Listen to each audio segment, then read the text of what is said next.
Okay, in this section, we're going to be looking at how to multiply radicals or simplify radicals that are not perfect squares.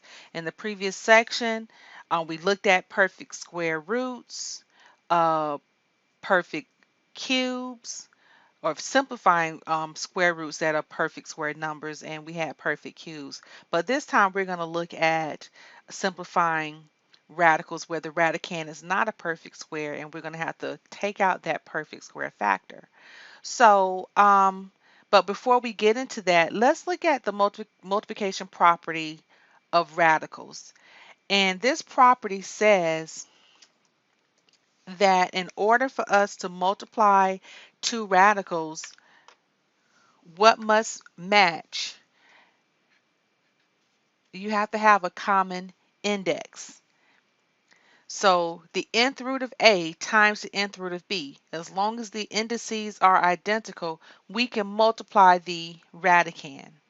So therefore we have the nth root of A times B. So let's look at the first example. We have the square root of 5 times the square root of 6. We have a common index, which is 2.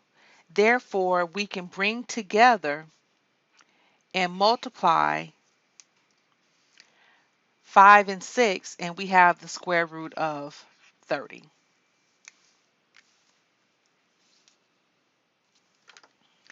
And then there's nothing else that we can do to this at this point. So it can't be simplified because we haven't talked about how to simplify when the radicands are not perfect squares. We will not say that the answer is 15 because we're looking for factors, identical factors, that when we multiply identical factors, it will give us 30, and there is no such number. Example 2, we have the cube root of the cube root of 6 times the cube root of 5. We have a common index. So keep the index, which is the cube root, and multiply 6 and 5, and that gives us 30. So our answer is the cube root of 30. Number 3, we have here the square root of 5 times the square root of 3x.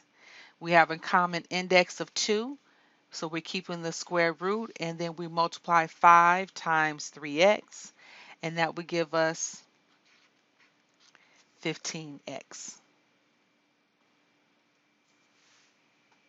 And that is the multiplication property of radicals.